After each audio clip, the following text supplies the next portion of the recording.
Namaste. Welcome to everyone.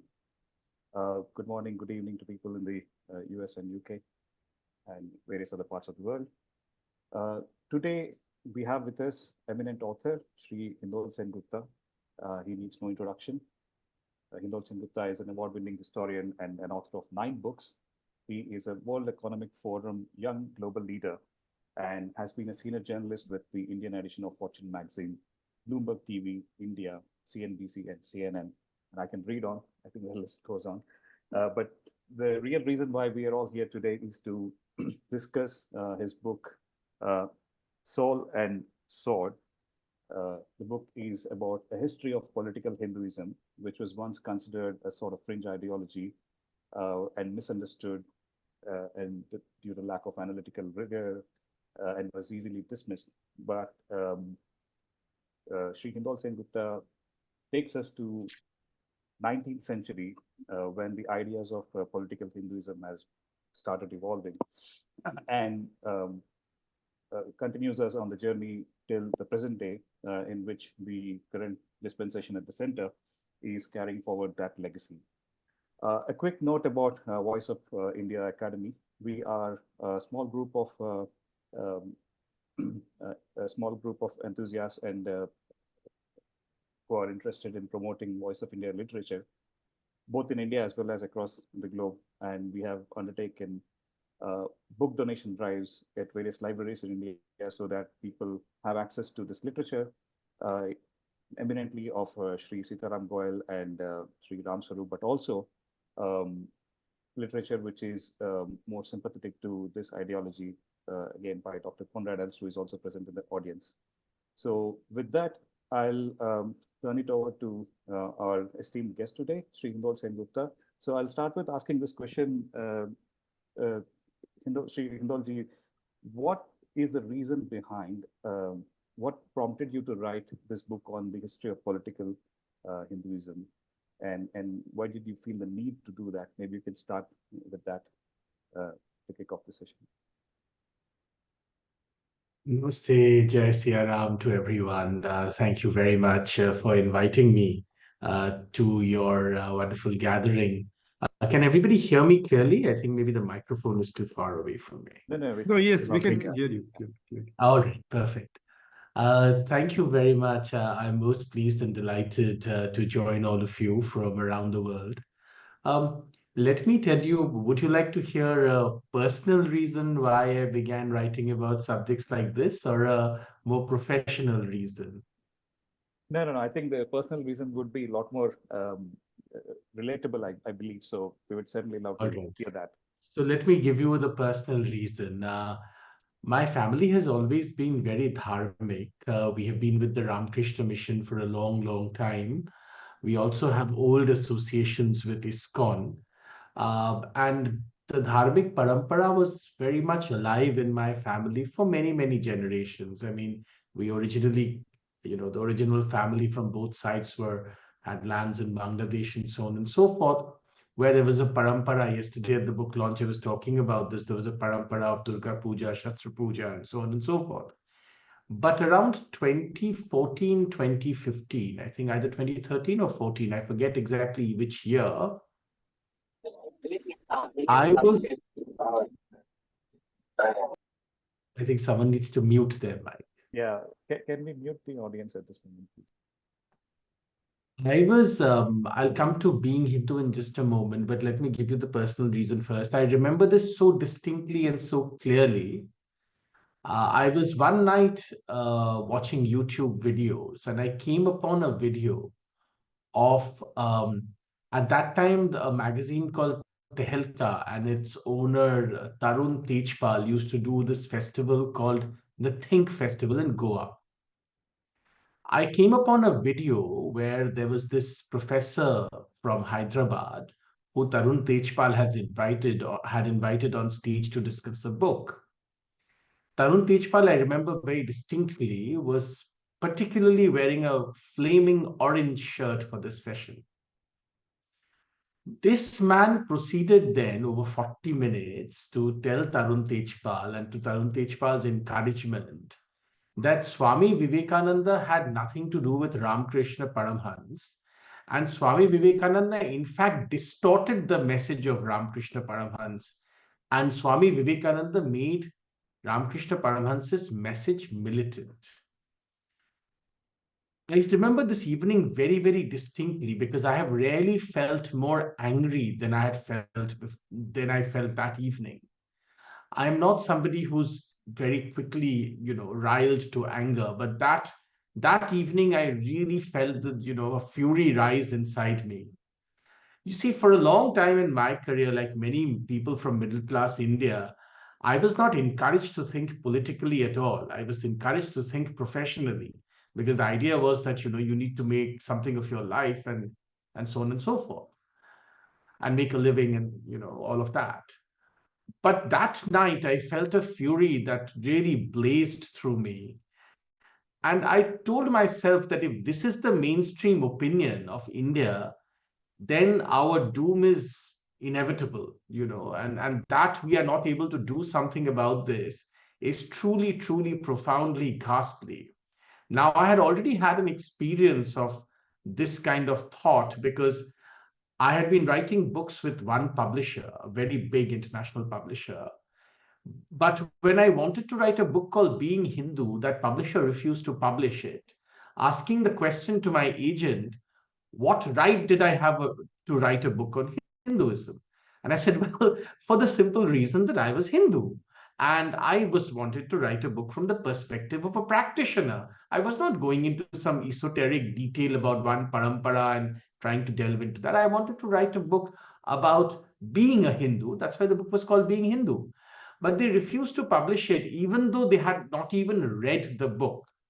Some other very big ticket publishers, again, international publishers in India, the India divisions, refused to publish the book and advised me that I should call the book Being Indian, which further annoyed and angered me until, and this is the sort of magic of India, I think, this is a small, a very tiny reflection of or example of how Indian civilization has survived and Hindu civilization has survived. Finally, my agent, I've had an agent in America for many, many years, was at Jaipur Literature Festival and happened to meet Shobha Day. Now, many people say many things about Shobha Day, but the least I can do is being honest to, what happened in the story. My agent told Shobha Day that there was this book called Being Hindu that an author had written, a young author had written, and this is how the publishers were behaving. To her credit, Shobha said, what nonsense, everybody should publish whatever they feel like. I will publish it under my imprint. And she had an imprint with Penguin at that time. I think she still has it. The moment that word got around that Shobha Day was taking this upon herself, I immediately got a call saying it will be published.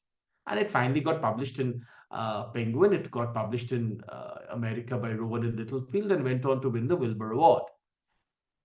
Throughout this entire process, tons of people told me that writing this book would be the end of my career. I would be ostracized in India and abroad. Even if I found few readers in India, I would never find a large number of readers. And there was no question I would never be able to publish this in America, especially in America. When the award was won, I think that became a turning point because, here was a book that had, landed up in America, got published and won the award. But I learned from that journey that something was dramatically wrong. And, that was the time when I began to read I'd been reading a lot of Dharampal and many others. And I began to read a lot of Sitaram Goel and Ram Swaroop. And I remember asking many of the sort of, grand standees, as it were, of intellectual might in Delhi and otherwise in India, why don't we know more about what Sitaram Goel and Ram Swaroop wrote? You may or may not agree with what they said, but why don't we know more about them? And I never got a convincing answer. I then went on to buy those books, online from Amazon, and I began to read those books and what they had to say. And I realized that here was a point of view that made sense in many, many ways. Now, people may have, varying opinions about certain aspects of the work, But the broad architectural framework of Hindu civilization in a modern context had been given by Sitaram Goel and Ram Sarup. And it was incredible that we never heard much about them. We never heard much of their arguments. And we never heard much about many others, including, and that, began this process, which is why when I went to Oxford, I began to research and I discovered people like Binoy Kumar Sarkar, whose book actually, a publishing house I'm now associated with as a co-founder, has just published. I realized that people like Binoy Kumar Sarkar and others had in the 19th century written about Hindu civilization and its place in the world as a world power and not as a world follower. So this is, in brief, the context in which my work began to sort of grow. I then proceeded to write about Swami Vivekananda, then about Guru Govind Singh, Sardar Patel, about Srila Prabhupada, who's the founder of ISKCON, and of course now, a volume on the history of political Hinduism. My argument has always been this: every faith has a political context. It is entitled to have a political context because all faiths engage with the world. Now, it is true that people now will, in a response to this, people will say, well, but Savarkar said that this is separate and so on and so forth. Be that as it may, be, respectfully, taking into account what Savarkar said, I really feel that at the end of the day, for faiths to survive and thrive, they must have a political aspect. All faiths do because they engage with the world. The puja that I do in my house, or if I were to go away to the Himalayas and meditate, then perhaps even then I would have to engage with politics in some things, because everything is finally politics. But certainly faiths which have millions and tens of millions of adherents need to engage with the world and therefore need to have a political aspect. Hinduism has always been portrayed as if the faith does not need a political aspect. This is profoundly and fundamentally wrong. And this has been projected to disallow and dismember political power to the Hindu community. Now, this is fundamentally wrong. You may not agree with every person who talks about political Hinduism, but the fact that there is a political aspect to a faith as large as Hinduism cannot be denied. And I think that's what my latest book underlines in some senses. Well, that's quite a story actually, and it reminds us of the kind of grip the mainstream media had in controlling the narrative, which seems to be distant past now after 9 years. But before I move on to my next question, let me also introduce my panel of examiners. We have with us Dr. Kiran Pattegar, who is a medical doctor from the University of Pondicherry. We also have with us Dr. Arnab Bhattacharya, who is a computer science professor again from IIT Kanpur. And we also have Dr. Conrad Els with us, who is an active participant and promoter of this group. So my next question to you is Whose why? work also I have read, of course, as everybody has. Absolutely, absolutely. So my next question is, why did you name it the Soul and Sword? Because when I read the book, I didn't come across these words in the book, but it was only in the title mostly. So what's the idea behind that? Idea, I was saying this at the book launch, at one of the book launches yesterday in Delhi, that, if you think about the political aspect, I mean, what would be the right representation of the political aspect of Hinduism? Could you visually represent it in some ways, right? And I'd been thinking about how, in Indian civilization, in Hindu civilization, the divine which wields the mellifluous flute, so to speak, also wields the Sudarshan chakra. The divine that holds the damru also holds the trident, and it must go hand in hand. And therefore, soul and sword. I mean, undeniably, there is soul in the journey of Hinduism, even in its political aspect. But the sword part is also not to be ignored, because it has had to counter many narratives. It has had to counter uh, you know many detractors and so on and so forth. Yeah, so therefore soul and sword.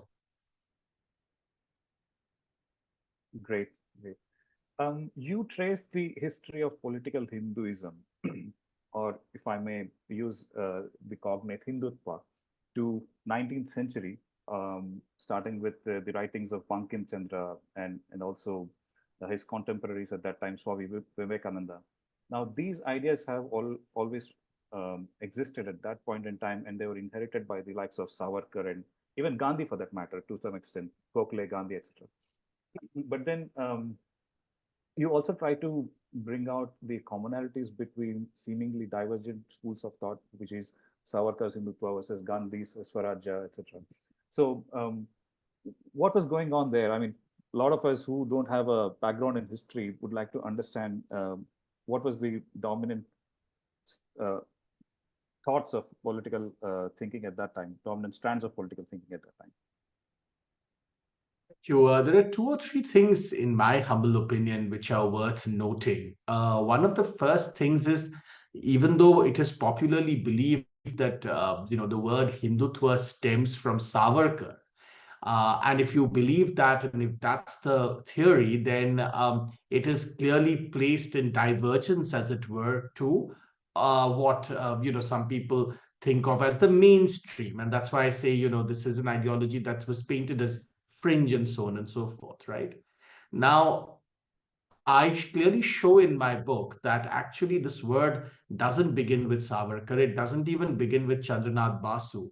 It actually begins from the same source from where India gets Vande Mataram, from Anandamat of Bankim Chandra Chattopadhyay.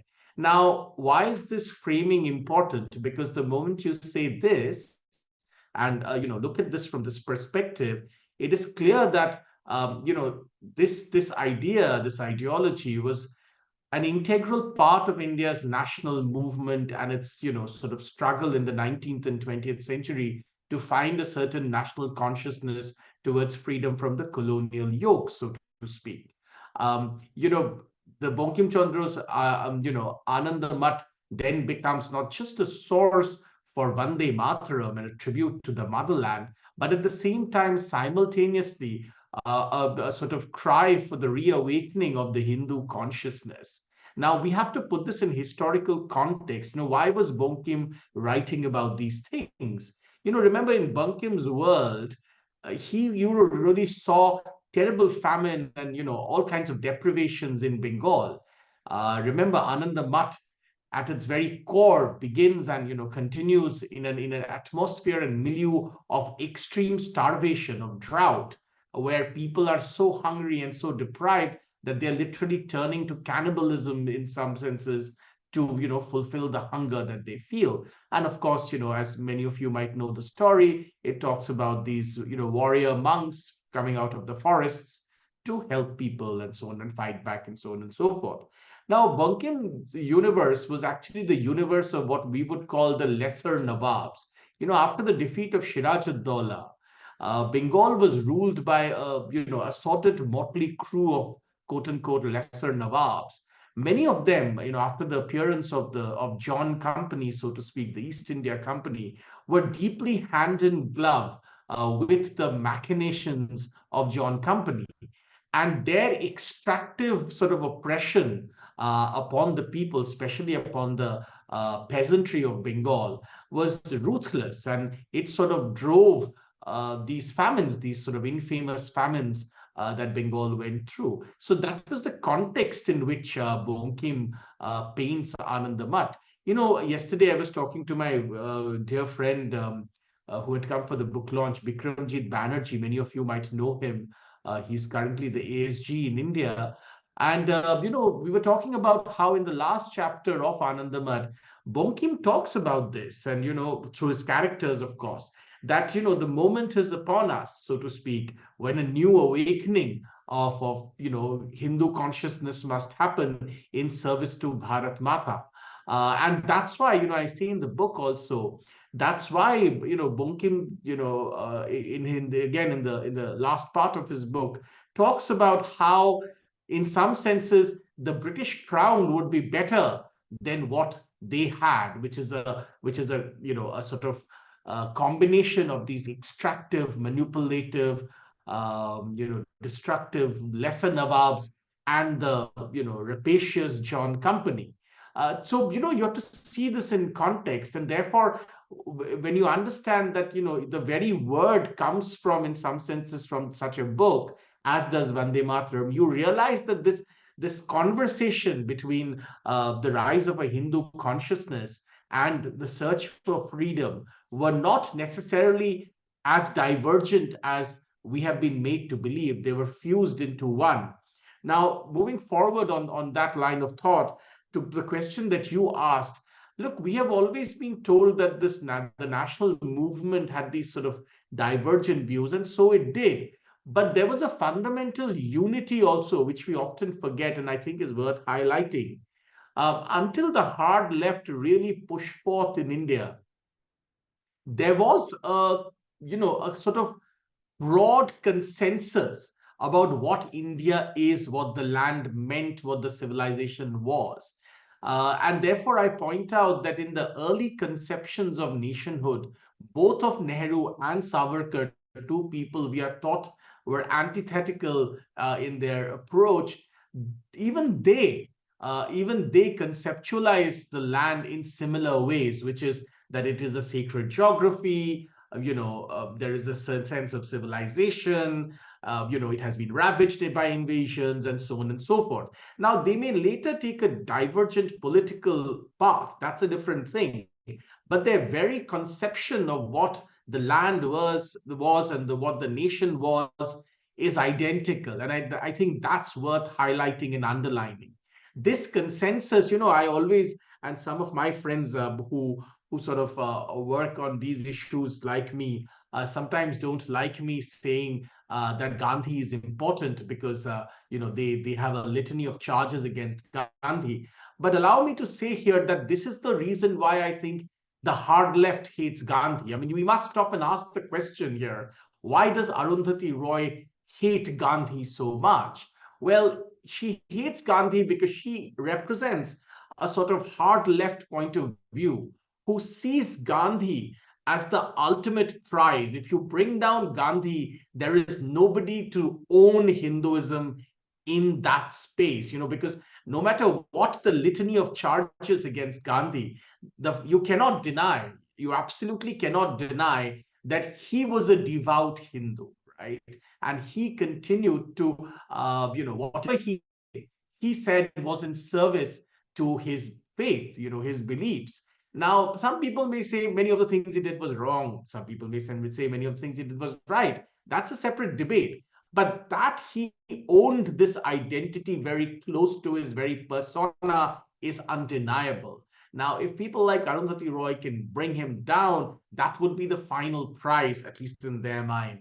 And therefore, I always argue that, for all the litany of charges against Gandhi, Gandhi remains important for this very reason. And to entirely demolish Gandhi, perhaps is impossible, but it certainly is not very practical. So you mentioned in the book, you quote in the book Gandhi, who says that he believes everything that's in the Vedas, the Upanishads, the Puranas, Punarjanma, and he believes in the Varnashrama Dharma, which could be quite contentious today. And then you also quote Savarkar, who says everything that's Hindu comes from the Vedas and Upanishads, but then anything that doesn't stand the test of scientific scrutiny should be discarded. So there seem to be a practicing Hindu versus non-practicing political Hindutva angle there, which I'd want you to expound a bit. But before that, going back a little bit, would it be then fair to say that the political Hinduism or Hindutva couldn't have been produced except under the milieu and the aegis of the colonial India, where, as you mentioned, we pretty much took the methods and the tools of the Europeans and used it to expound a national consciousness. Because the same thing never happened, or at least didn't happen to this extent and in this size and scale during the Mughal and these Muslim invasions, right? Because we always had these pockets of resistance, Hindu resistance in India, but it was never a pan-Indian national movement as we saw during the post-colonial period. Yeah. There are many many, and you ask a very important question, and one would really need to dive into historical sources to adequately answer your question. One of the questions, one of the sort of subtext of your question is the notion of pan-Indian resistance. Now, there we must unpack, and I don't know whether this is the right forum to go into this, but we must unpack what is pan-Indian. We have to ask the question, what exactly is pan-Indian? I mean, some of my friends would say, well, the Maratha resistance to the Mughals itself had, at the very least, at the very heart, at least in their self-narration, a sense of pan-Indianism. There was at least that that self-narration was there. Whether it was geographically pan-Indian or not, maybe not, but at least there was this self-narration, right? Um, Look, I think we are talking about very different historical phases. We need to talk, consider communication. We need to consider, how people looked at themselves and their sort of regional empires and so on and so forth, to adequately try and understand what they understood to be pan-Indian. Certainly, I think if one delves deep into Maratha history, I think it could be said that an attempt of pan-Indian resistance was certainly made there. But it's a bit of a mug's game to, I must state here that, a lot of people ask, where did it all begin? A lot of people ask me this question. And that is very hard to say. Where did political Hinduism begin? Some people would say, well, Shivaji was fighting as a Hindu. Some people would say, no, well, he had Muslim generals and so on and so forth, so he was clearly fighting. And I make all these arguments in the book, right? I mean, he was therefore not fighting as a Hindu, he was just fighting as a king, and so on and so forth. I don't think we can adequately answer the question where it all began, for instance, but we can certainly answer the question that in this ideology self-narration, these characters, these events, these points in time in history are absolutely critical. I mention in my book that, people forget why Shivaji Maharaj is important. Shivaji Maharaj is important not only because he said Hindavi Swarajya, but also remember he's considered important by many people. Vivekananda is talking about Shivaji Maharaj, right? Aurobindo is talking about Shivaji Maharaj. Even Tagore is talking about Shivaji Maharaj, and so on and so forth. So you see, incidents, Hampi is important. Fall of the Vijayanagara Empire is important. Now, the fall of the Vijayanagara Empire is not important only because V.S. Naipaul said so, but Vijayanagara is as an emblem of something that critical that was lost is repeated again and again, right? We're talking about Shivaji, Savarkar talks about Shivaji, and so on and so forth. So through this entire period of time, people are using these moments in time in history and these characters, historical characters, to tell themselves and to tell their audiences these moments were important. And we need to understand it because it is important to that self-narration without worrying so much about which exact point in history it all began, because that's frankly impossible to adequately say. However, I do think it may not be entirely correct for us to suggest that there was no pan-India resistance in a period earlier than the colonial period. I think there was a sense that there was a resistance. That resistance had many nuances and contours. Certainly, Hindu consciousness was part of it. Was it the overwhelming sort of theme and strand? That is debatable, and it is perhaps will be debated for a long time. But certainly, there was a strong notion of that.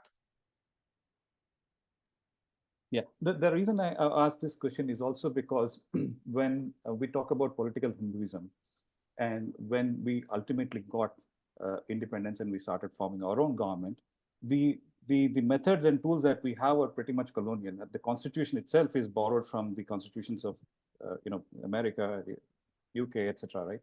So we didn't fall back upon the uh, the let's say, for lack of a better word, the dharma shastras or the sutras.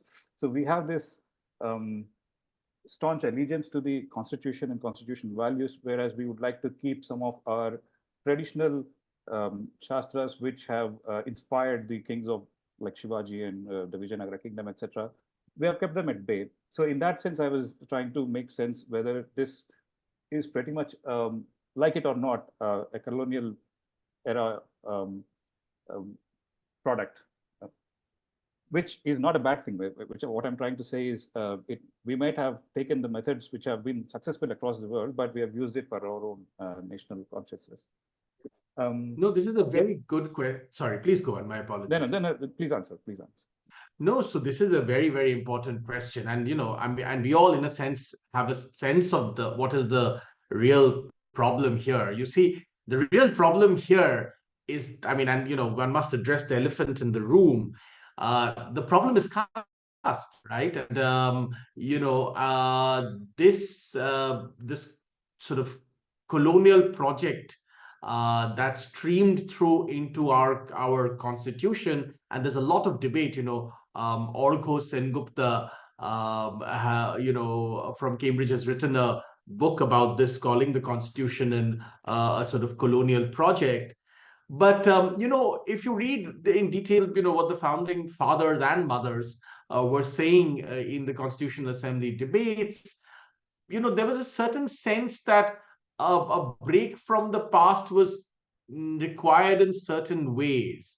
Now, today in 2024, I think it's easier to make the argument that you're making and Orko's making and many other people were making. But I think it's also important to remember the context in which the Constitution was created and written. And yes, of course, the Constitution in some senses could be critiqued as an elitist project, but aren't all constitutions? And I would therefore ask the question, aren't all constitutions, in a sense, an elitist project? I mean, surely, there are very few instances, if any, that a constitution becomes a mass project with a mass referendum and so on and so forth, right? There was certainly a sense that there were things that could, and actually, Vivekananda himself talks about this. A lot of people don't want to hear that Vivekananda was, said things like, we have made our religion into, we are not, Puranics or Tantrics even, or whatever, or Vedantists. We have become don't touchists. His famous quote that, everything is about the kitchen, everything is about food, everything is about which hand, which leg, this, that, and the other. And these days in India, people don't like to hear these quotes. They get angry about it. But the fact is, you have to understand the degradation that Vivekananda saw in his own faith around him at that time. I mean, if you read the history of 19th century Bengal, after the degradation it has seen under these, minor Nawabs and so on and so forth, the societal degradation was acute. It was really, really acute in many ways. And the word superstition again is not liked these days, but the kind of sort of really obtuse and frankly extremely exploitative practices that Vivekananda saw around him made him question them. And I think rightfully, I don't think Bengal at that time was so filled with such enlightened people. They were seeing a real societal degradation, so they were responding to it. And I think the constitution also, the constitution makers, emerged out of a civil war when 1 million people had been butchered in front of their eyes. They had seen extreme conflict, not only on religion, but also on issues of caste. There was a real sense that the country would break up into, other parts. Certainly, Patel, incessantly in his letters mentions this fear that the country will break up. In one of the famous letters, that's why Patel, pushes through the army into Hyderabad, because he says that otherwise it would remain like a cancer in the stomach of India, and so on and so forth, right? And therefore, their choices of borrowing from the Government of India Act, and I think that's what you're referring to in part, to create a sort of framework, or what in Hindi would be called a dhacha of the constitution, is deeply critiqued today as remnants of a colonial project. But I do think a little bit of empathetic view must perhaps be taken here, because it's always your future will always critique you. That's the truth of life. There will always be criticism in the future about anything one does today. But I think a little bit of empathetic view is perhaps necessary. Having said that, I do believe that the Constitution has been amended many, many times, and some for the good, some perhaps not so much. I do think there is reason for us to ask questions about elements of the Constitution and how it could be further modified to better reflect a transforming and changing India. I think there is nothing wrong about that. Such questions should be asked, should be debated. I certainly don't think of the Constitution as this sort of final book in a final shape where not a single word can be changed, because that's really not the history of the Constitution either. It has been amended countless times. So therefore, asking for change, keeping in mind today's India and today's responsibilities, is not a bad thing. Great, great. Let me fast forward a bit. You right cover quite a bit about the current Modi government at the center and what it has done since it has come to the power.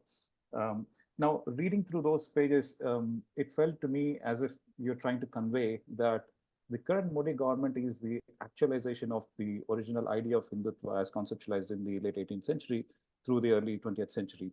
Um, Now, would you like to throw some light on that? So, how does it fit into the entire project? Yeah.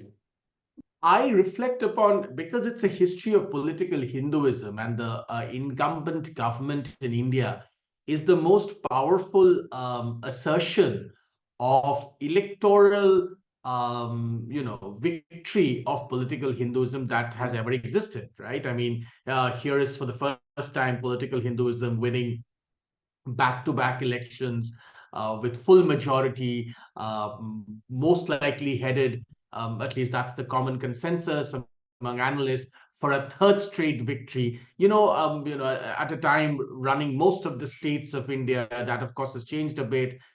All of this is, in a sense, the greatest victory of political Hinduism, that I don't think even people who began the journey of political Hinduism many years ago perhaps would have not immediately imagined that this would be the extent of its victory, right? And so, therefore, I think it's worth reflecting on why this victory came into being.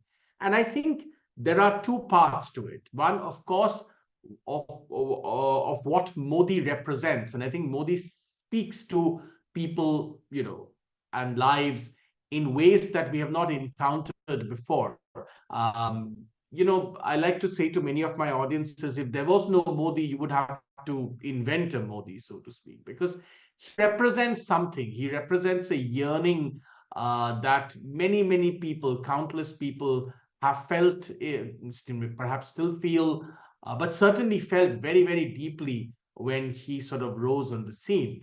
And therefore, I look at his governance. Look, the BJP today, if you look at its numbers and its constitution and who are the people who are members of the BJP, the BJP today is more of an egalitarian party as far as citizenship is concerned, or citizens who are part of the BJP project is concerned, than any other party in India. It is far from the Brahmin Banya party that which was once accused to be. It is far from a trader dominated party that it once was accused to be. It is really, its depth is at a whole new level. I mean, it has truly become India's foremost, pan country, pan national political ideology party, and so on and so forth. Some people would now say, well, what about the South? I mean, to them, I say, look at Karnataka, and you will see more things happen in Karnataka, but also look very carefully at Tamil Nadu, because you will be perhaps surprised in coming years, and in other parts of southern India too.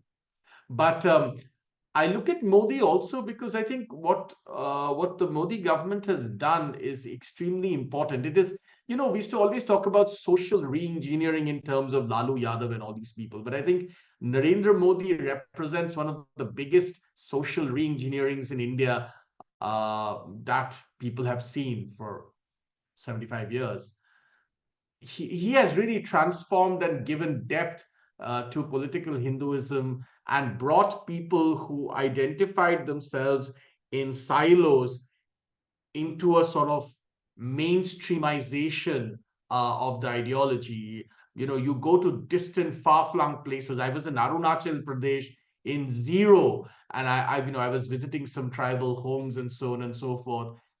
And there is a palpable sense that they too are part of a particular national mainstream idea. Now we can unpack academically what that idea means to different people, but there is certainly a sense, there is a certain collective sense which Modi has brought across caste, in fact across also many social groups, including Adivasis, including, I think, minorities always seen as, a collective in India who behave in a different way, but across many minority groups too.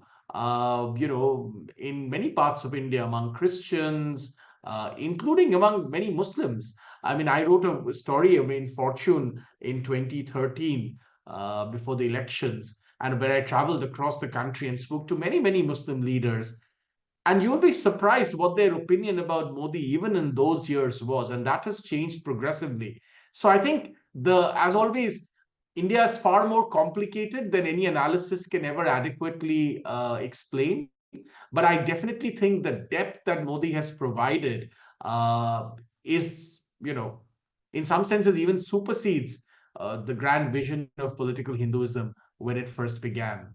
And therefore, I think it's very important. Look, I mean, it's very difficult to analyze what Modi has done today. We will need to take another decade after the retirement of Prime Minister Modi to truly understand, through documentation, to archival work, and so on and so forth, what Modi really meant, right? But I can say this as somebody who has looked at this for a long, long time and lives and works in India. The depth that political Hinduism has acquired today in India, a large part of that credit must go to the very figure of Modi. Of course, all of this is based also on the background of the work and the depth that the RSS has done for over the many, many years, especially in far-flung areas. No one can take away that effort and that commitment. But it needed personification, right? In Modi, and that's undeniable. Now, I have just one more question before I turn it out to our group of examiners. So you conclude the book by saying it is the age of Ram.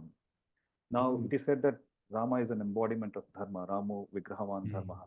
But it is not the Dharma of the Dharma Shastras that Rama obeyed or practiced at his time, but the current definition of Dharma under political Hinduism seems to be different. And you touch upon what the likes of Golwalkar and Deen Dayal Upadhyay expressed about their idea of Dharma Rajya or Dharmatva. I would like you to touch upon that aspect a little bit before we ask our examiners to ask their questions. This is the subject of a forthcoming project of mine on making of a Ram Rajya. What does a Ram Rajya really mean? Right?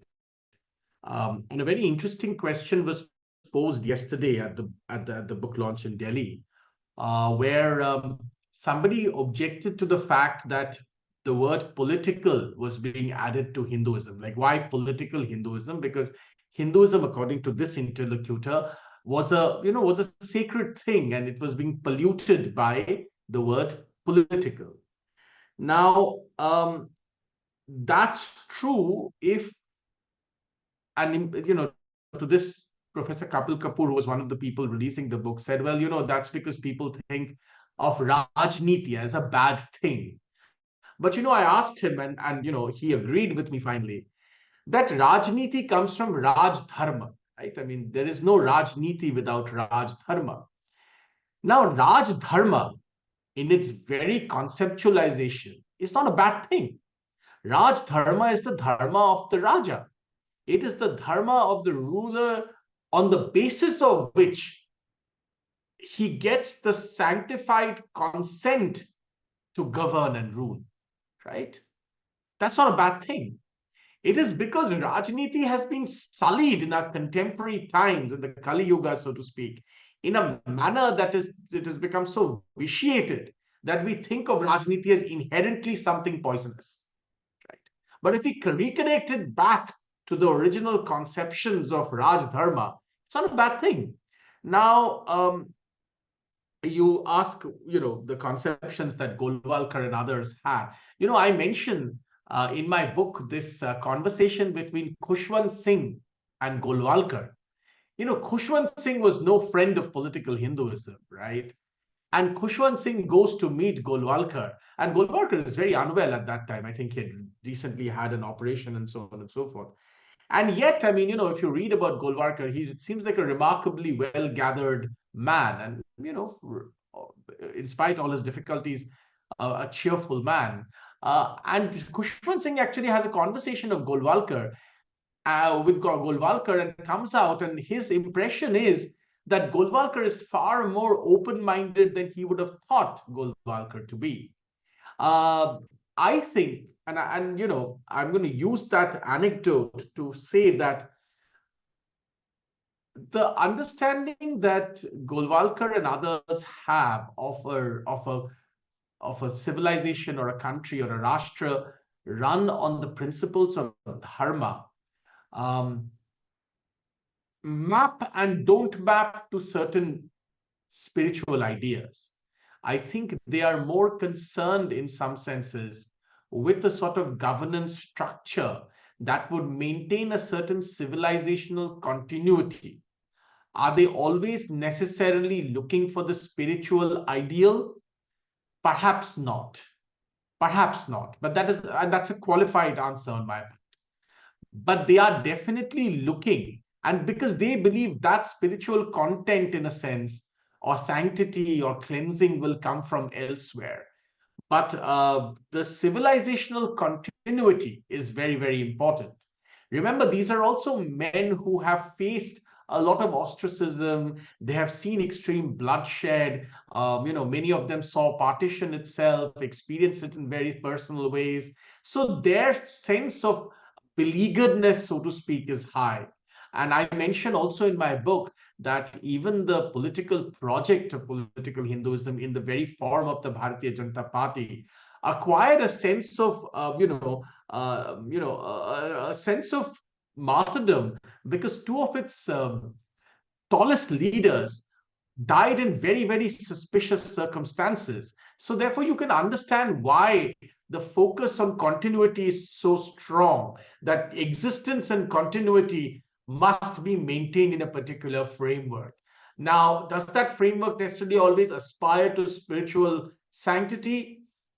That could be an ideal, but perhaps that's not always the immediate focus. Right. Now, this is a very extensive book which covers a time frame of more than a century and a half. So obviously, we won't be able to cover all the aspects that are explained in the book. But right now, I would like to turn it to our examiners, starting from Dr. Conrad Els. Would you like to ask a question, please?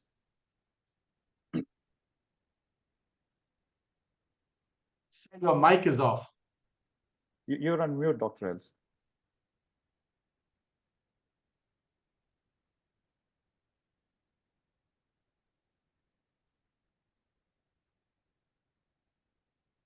So No, your it is mic is still still on. off. It is still on mute.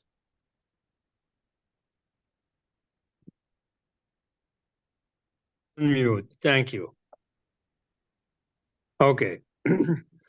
Well, since you're calling this movement Hindu, I wonder if you haven't noticed anything about the use of the word Hindu, namely that they greatly avoid it. The BJP especially. They, already 30 years ago, there was a speech by Advani, and the audience was very enthusiastic. And then they started shouting, no one can be elected if he isn't loyal to the Hindu cause. Something to that effect. And Advani corrected them. He said, no, no, not to the Hindu cause, to the nation's cause. And so that was 30 years ago. Today it goes much farther. You have Mohan Bhagwat, who says every Indian is a Hindu, and Muslims are essentially the same because they have the same DNA. Well, I mean, the secularists have succeeded in making Hindu a dirty word. And so if the Ramakrishna mission and the Sikhs and the Sarna in Jharkhand and so on all want to be declared non-Hindu, part of the reason is that even after 10 years of BJP, there is still serious legal discrimination against Hindus. But it's also because the word Hindu has simply become a dirty word. It's a sinking ship. And what do rats do when a ship sinks? They leave the ship. So this now has also affected the Hindu movement itself, which itself is starting to shy away from the Hindu identity.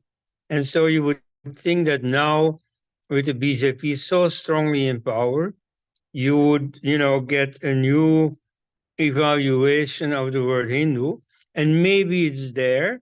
A few years ago, you had Shashi Tharoor writing books about why he was a Hindu.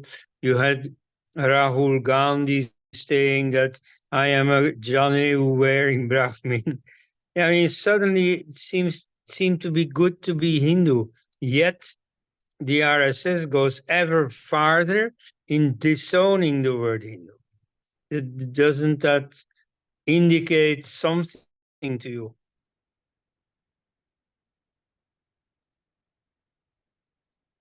Thank you very much for your question, Professor Elst. Thank you.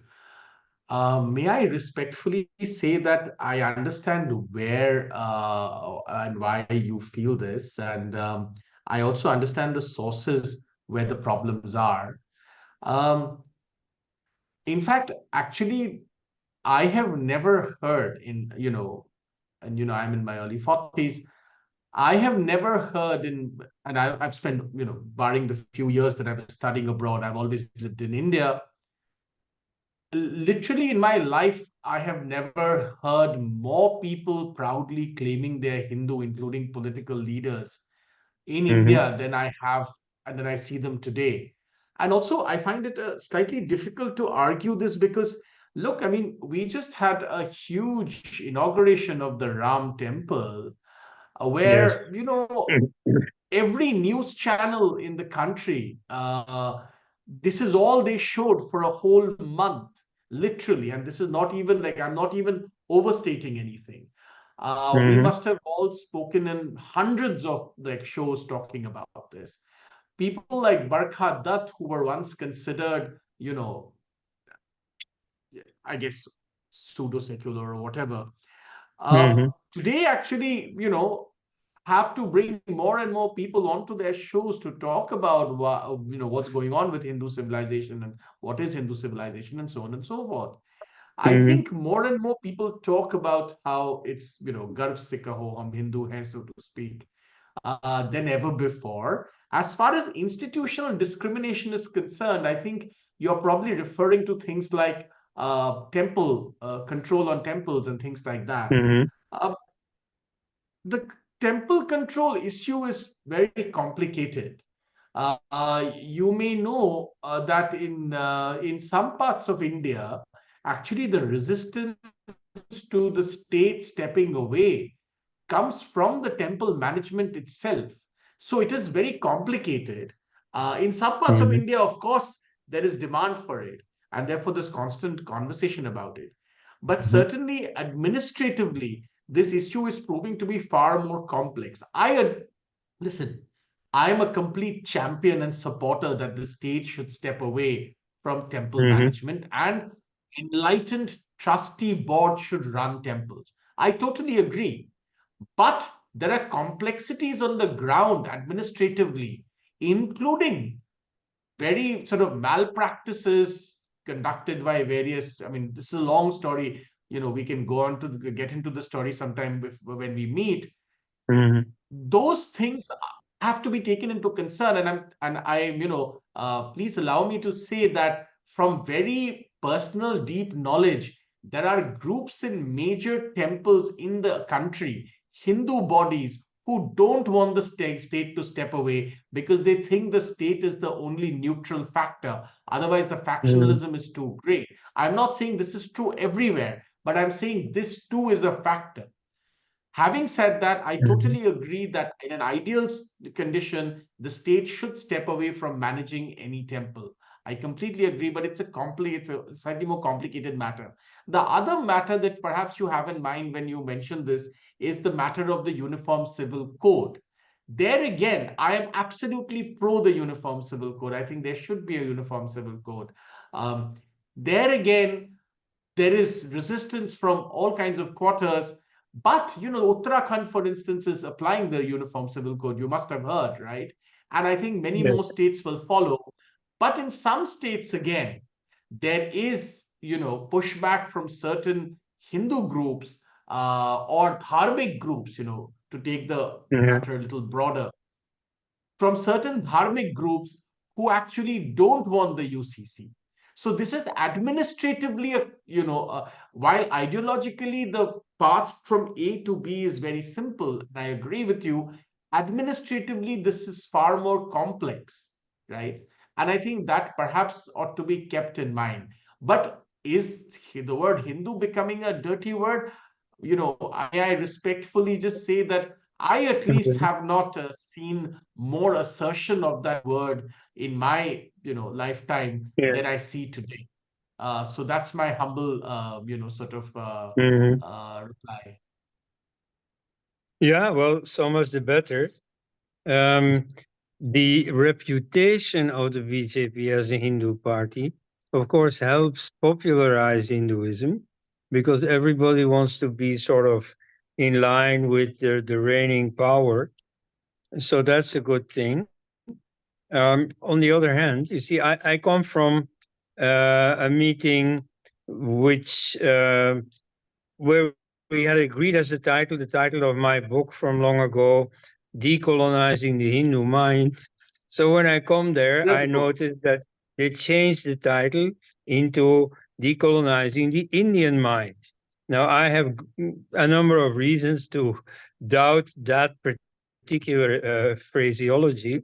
But so, I mean, among the masses of the people, yes, there is a visible return to Hinduism. In the Hindu movement, by contrast, they're still moving away from Hinduism.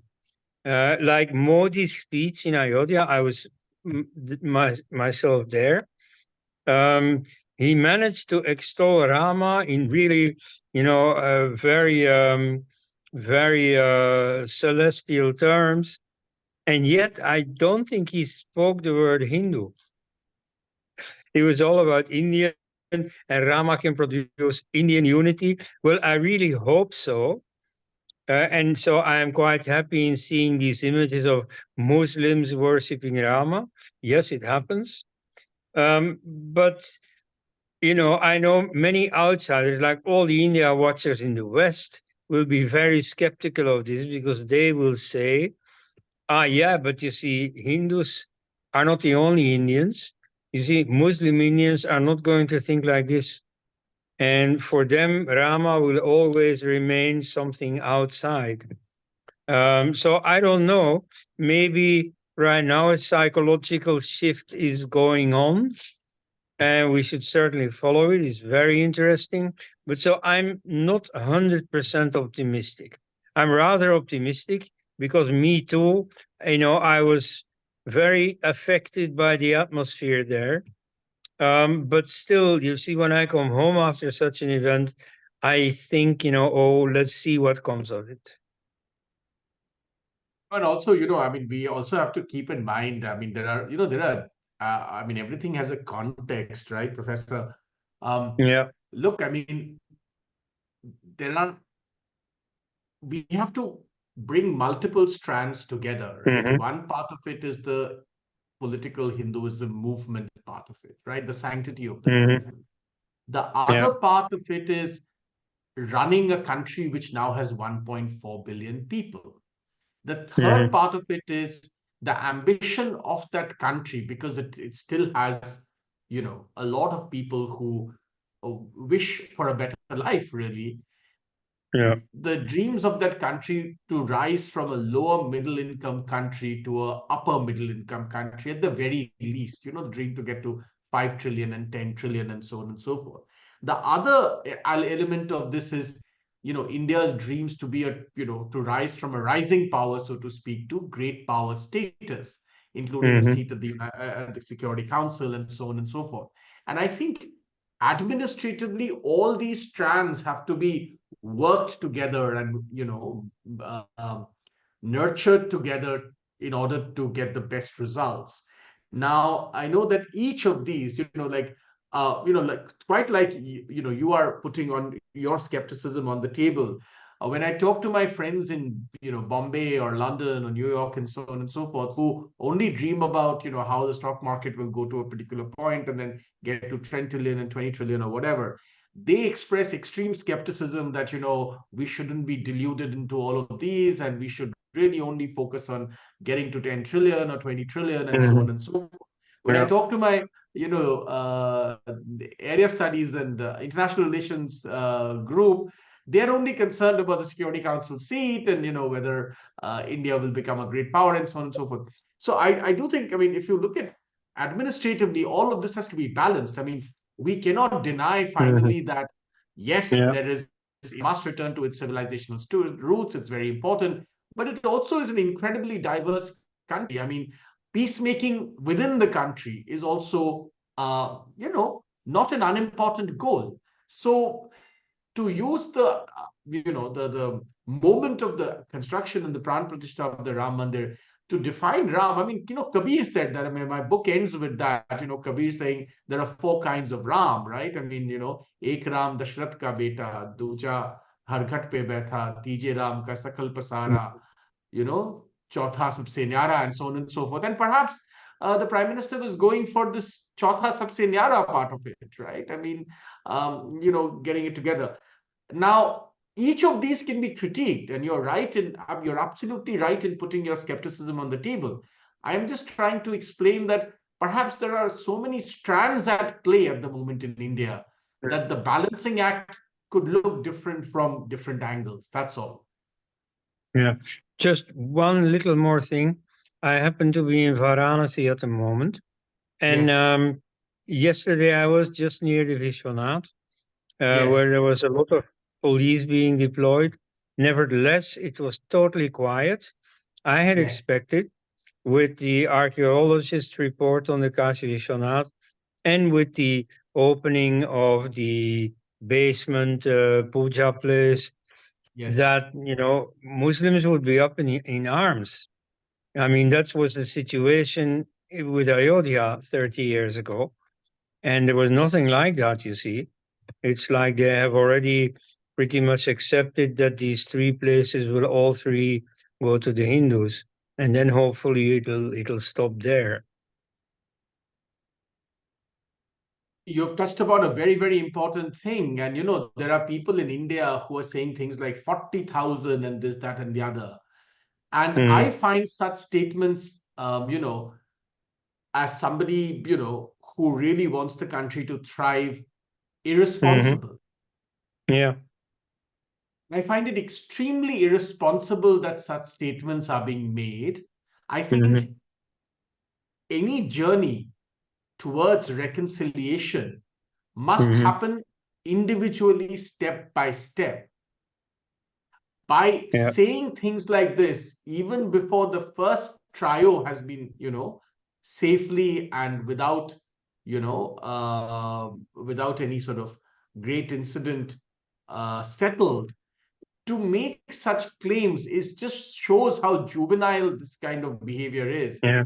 I agree. It is irresponsible, it is juvenile, and please see it from the state point of view. You are unnecessarily poking, sort of red hot irons into a situation which everybody wants to peacefully and successfully, but also peacefully contain and settle. But social media has fueled some of these things. I find such statements, there is no wisdom in such statements. There is wisdom is saying step by step, legal process, due process must be followed, consultation. That's the wisdom. The wisdom to be provocative that's very easy. It's a cheap thing to do. I can go to Twitter and make any claim today, right? It costs me nothing. Tomorrow something happens, what do I care? But it's very sad. And, if I may put one of my sort of, how should I put it? One of my reservations on the table. I feel that, some such people are today held up as champions that, look, this is the person who's speaking the truth. This kind of truth telling is cheap. It is the vulgar antic of somebody who has nothing to lose. The state has a lot to lose, right? The country has a lot to lose. The provocateur has nothing to lose. So I think I absolutely agree with you. What you saw was a very healthy sign. It's a happy sign. It shows how things, when done in consultation and with due process, can be successfully achieved, which is what we all want, and yet without the kind of disruption that will impact the country, right? So I completely agree with you. And I'm so glad that what you saw is actually so healthy. I have reservations in this kind of provocational behavior in the name of truth telling. Having I work very intensively in these things myself. I genuinely feel anybody with wisdom will take steps one by one with measured steps and try to ensure that successful conclusion happens without disruption. Okay. Thanks, Dr. Conradels. We have a few raised hands in the audience as well as a few questions in the chat, but I would, before going to the audience, I would like to check with the rest of the panelists, Dr. Kiran Pategar and Arnav ji, if they have any questions to. I think we should go to the live audience, Rashmi ji. Okay. Pradeep Mishra ji, you have raised your hand. Do you have a question, please?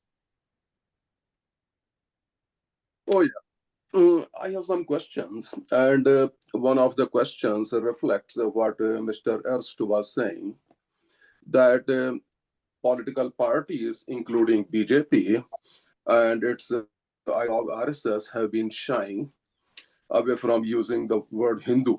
In fact, the Hindu word has been confused with Indian culture, political, and so many things.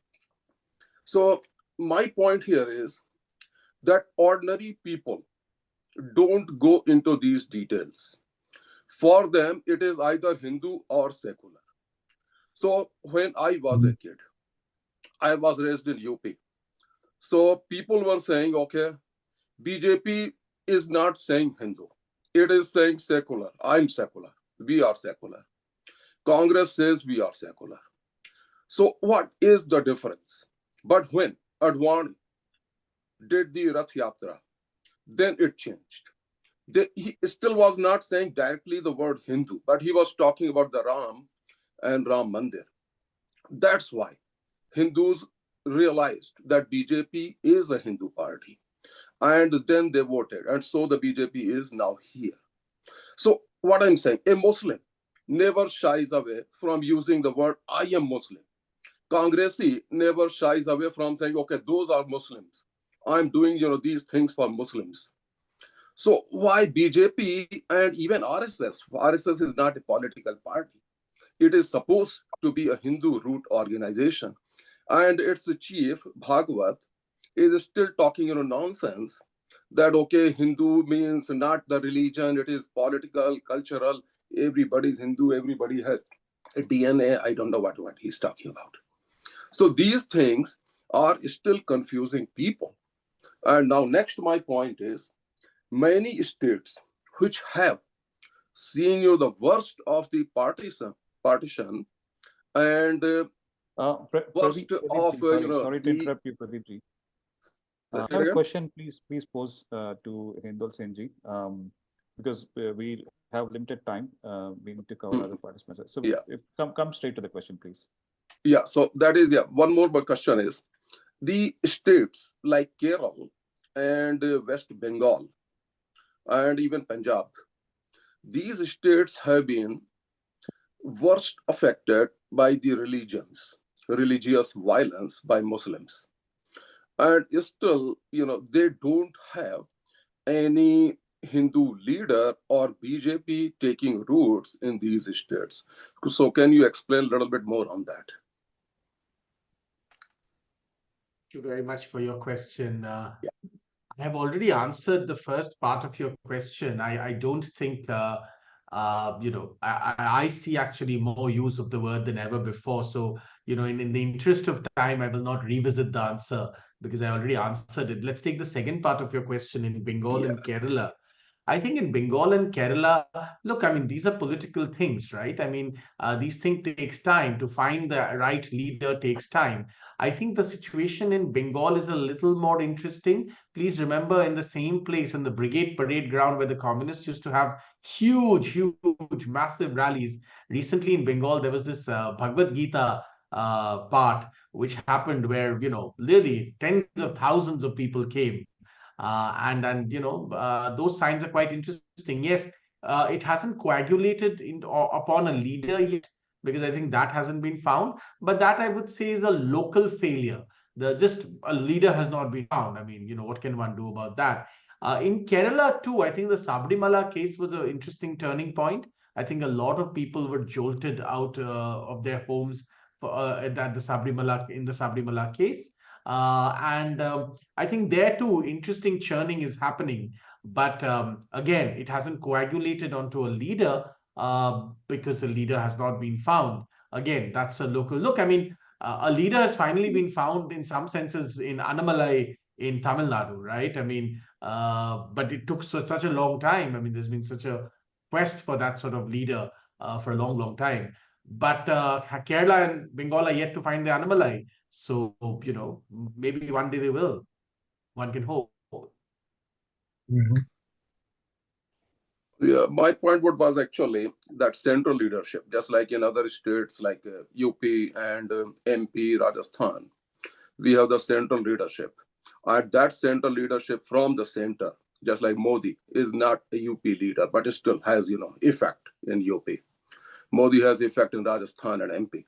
So I why think Modi like central leadership doesn't have any effect in yeah. Bengal, Kerala, No, or but it Tamil had Nadu a or big Punjab impact like in that? Bengal. I mean, in recent elections, the BJP has won more seats in Bengal than ever before. The Bengal campaign was mishandled, and that's an entire saga. I mean, I don't want to go into that.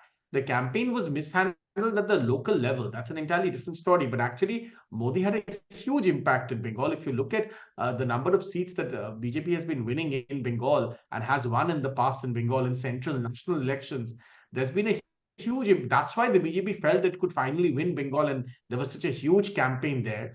On the ground, it was badly managed, and there were other sort of issues and so on and so forth. That's a different thing. But I think Modi has definitely had an impact in Bengal. I don't know about Kerala. Perhaps there's been impact there too. But impact translating into seats takes time.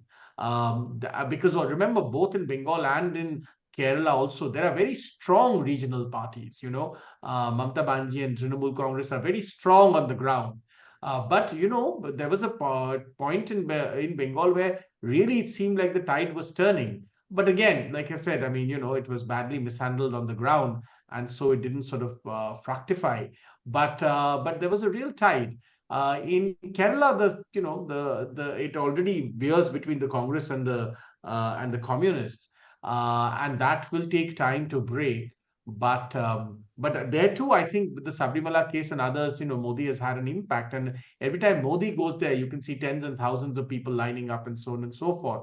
But these things don't automatically always translate into votes and then into seats. the voters have their own priorities, especially in local elections and in regional elections. It is now clear in India that voters vote differently in national elections and they vote differently in state elections. So states need local, local power, and states need local leaders. In Uttar Pradesh, once they found Yogi Adityanath, I think it all coagulated upon Yogi Adityanath. So it's sort of, the double engine, as they keep saying, worked. The same with Shivraj Singh Chauhan and Modi, for Madhya Pradesh. That's why the BJP has now won Madhya Pradesh time and again. So that worked. But, look, India is very large, it's very diverse. It's hard to argue that this will work exactly in the same way in every part all the time. That will not happen.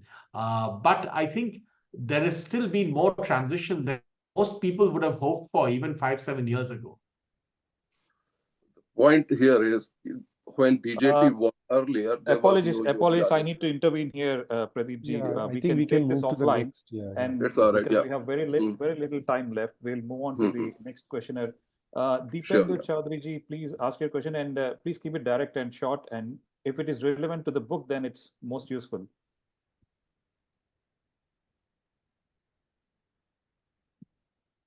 Yeah, you're on mute. You're on mute, sir.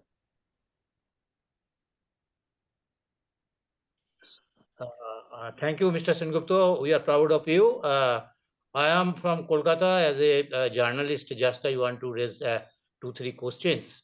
Very interesting, you have quoted that political aspect of Hinduism, like Sudarshan Chakra, political divide, etc., etc. So, and you refer Vivekananda, Gandhi, Savarkar, and as well as Prabhupada of ISKCON. So, what is your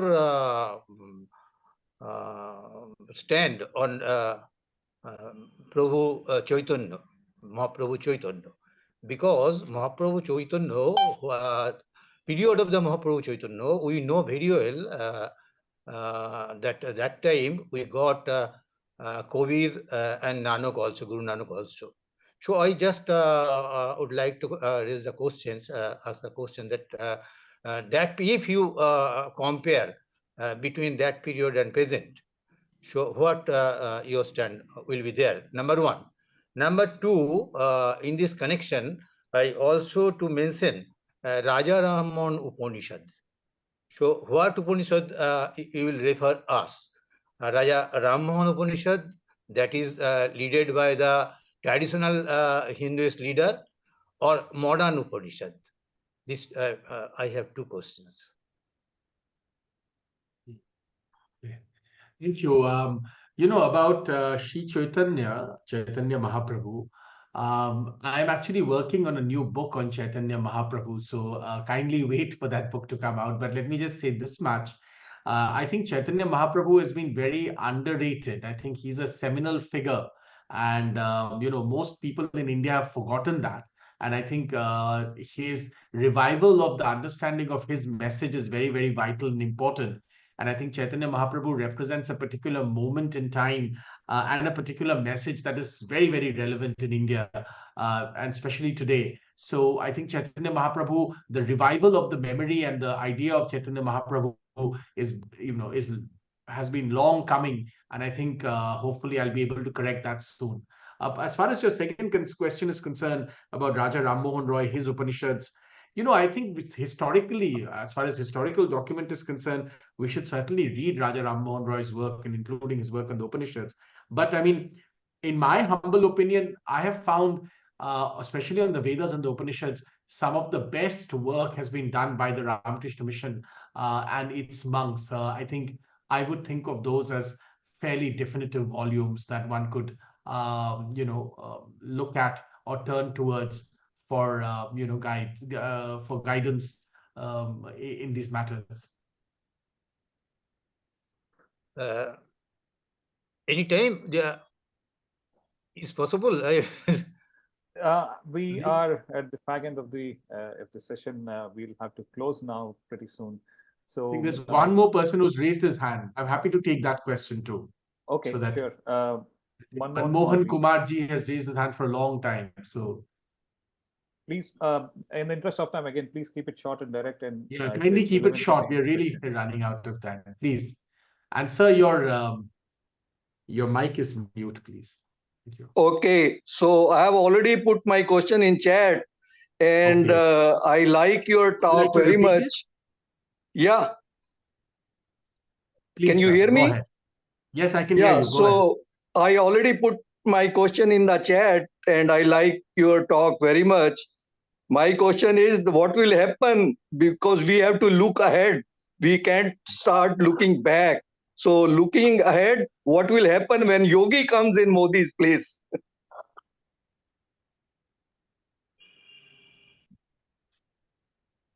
Sir, I would not be able to really offer very structured comments on that, because really who can adequately predict what will happen in future Indian elections? I mean, I think that's a bit tough.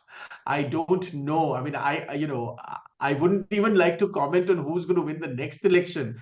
Forget what's going to happen after that. We'll wait and watch. But I can tell you, as somebody whose parents live in Noida, that there has been a real transformative impact in many places in Uttar Pradesh because of Yogi Adityanath. How that will translate into the future, into his own career, we will have to wait and watch, sir. Thank you. Great. Thank you. Thanks for this wonderful session, Hindol Senji. It's wonderful having you here. And thanks for all our expert panel and audience here. We hope to have more such sessions whenever your new books come in. So with that, if you have any final words to speak to us, please do. Thank you very much. Thank you very much for having me here. Thank you very much for the sharp questions, your comments. It's been a learning for me too, as all such sessions are learnings for me. I am grateful for your invitation, and allow me to just end by saying that I particularly accepted your invitation to do this session in the memory of Sitaram Goelji and Ram Swarupji, whose work many of us learned so much from. And when I saw a mail from Voice of India in my mailbox, I immediately opened it and accepted your kind invitation. I consider this little session my very, very, very humble sort of tribute to the seminal work that Sitaram Goelji and Ram Swarupji has done. Thank you very much. Very good. Delighted to have you, sir. Thank you very much and have a good Thank you. night. Thank you. Good night. Okay,